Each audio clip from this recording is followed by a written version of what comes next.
Et ça? Qu'est-ce que c'est que ça? Une lumière bleue. Et ça fait quoi?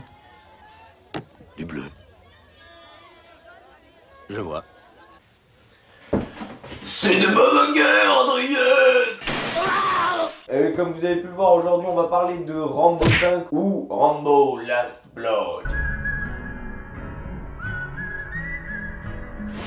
Titre qui fait lui-même d'ailleurs connexion avec le premier épisode de la série, sorti déjà en 82, donc voilà maintenant 37 ans. Avec le personnage de Rambo, bien évidemment, Stallone a pris quelques rides. Cet opus qui marque d'ailleurs la réapparition de John Rambo sur nos écrans après une disparition de presque 11 ans.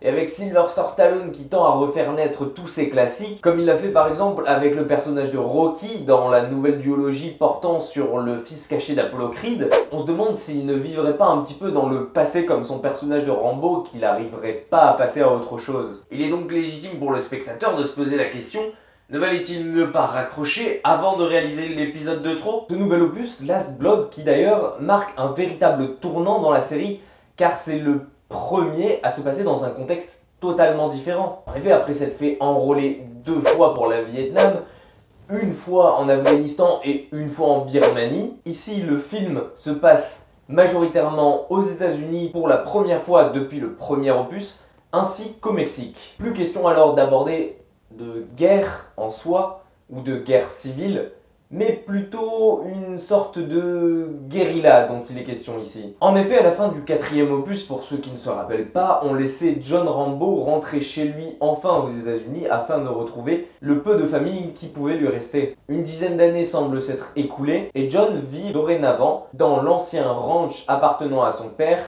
où il dresse désormais des chevaux.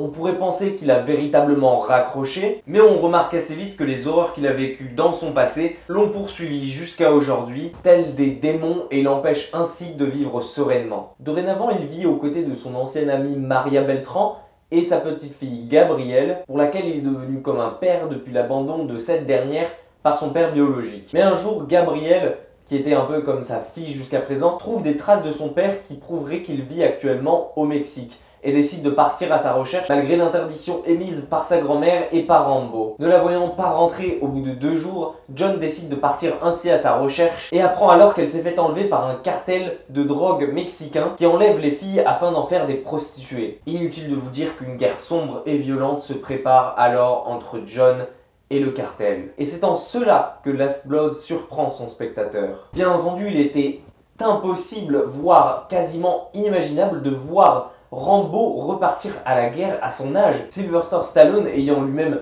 73 ans, cela aurait vite tourné au ridicule. Moi-même, je ne savais pas trop à quoi m'attendre quand je suis rentré dans la salle de cinéma. Je me demandais comment ils allaient pouvoir relancer un personnage comme celui-ci après tant d'années, même si j'avais quand même une certaine confiance quand on voit le travail qu'ils ont effectué sur le personnage de Creed et sur, du coup, la nouvelle potentielle trilogie qui a permis le retour du personnage de Rocky à un âge quand même assez avancé. Alors oui, si le scénario peut vous paraître assez familier, c'est qu'il fait écho avec un certain Taken, avec Liam Neeson, le film, pas la série.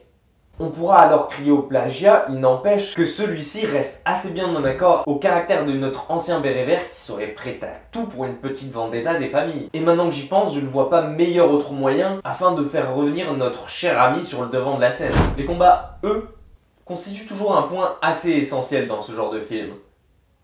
Et surtout, dans les Rambo. Mais je dirais que dans cet opus, c'est encore plus flagrant que dans les précédents. Et avec les moyens d'aujourd'hui, cela rend le tout encore plus fascinant. Je noterai aussi qu'il est encore plus gore que les autres. Et même si John Rambo, en 2008 déjà, n'avait pas été tendre dans certaines scènes, on compte ici bon nombre de démembrements et de sang à foison. Le montage du film en lui-même apporte beaucoup au combat. Et il fait partie intégrante des points clés de ce dernier. Étant à peu près sur la même durée que les précédents films, on obtient quelque chose de dynamique, surtout pour la bataille finale qu'on a pris l'habitude d'attendre avec cette saga. Certains plans aussi sont vraiment intéressants, notamment ceux dans lesquels la caméra est rapprochée au personnage de Rambo, comme par exemple dans la première moitié du film, et qu'il se fait passer à tabac par pratiquement une 50aine de personnes. Cela permet de nous rappeler, si on avait toutefois oublié, que le béret vert a quand même pris cher durant toutes ces années et qu'il a pas mal vieilli. Il n'est plus aussi fort qu'il l'était auparavant. On veut aussi, à travers le scénario du film,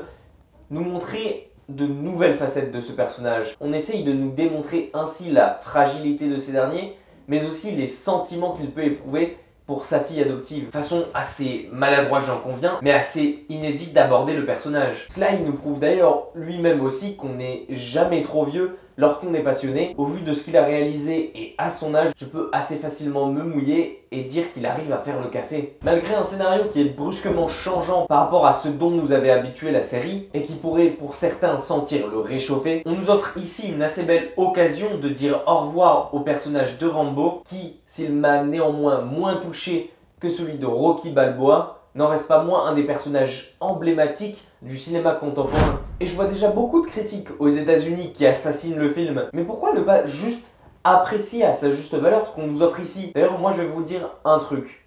Ce sont les mêmes qui ont voté pour Trump. Hello. Bing bing bong. Thank you very much. Alors moi, je leur fais pas confiance. Last Blood clôt pour moi plutôt bien cette saga et permet enfin à John de boucler la boucle. Et on espère ici que ce sera cette fois pour de bon, car on a du mal à imaginer Stallone reprendre le rôle à 84 ans. Il ne faut pas abuser des bonnes choses et savoir se retirer au bon moment pendant qu'il en est encore temps. Et ce serait creuser sa propre tombe que de tenter de relancer la saga après cet opus. Je tiens au passage à souligner l'importance du réalisateur Adrian Grunberg qui, en plus de porter mon prénom, a réalisé un travail formidable, surtout visible lors de la deuxième moitié du film et qui reste diablement dans l'esprit de cette trilogie, quadrilogie, pentalogie. Lui qui n'en est pourtant qu'à son deuxième film. En espérant que ma critique sur Rambo Last Blood vous ait plu, j'attends vos retours avec impatience dans les commentaires qui est fait pour ça. Vous pouvez mettre un pouce bleu à la vidéo ou bien vous abonner à la chaîne et on se dit à très vite pour un prochain film.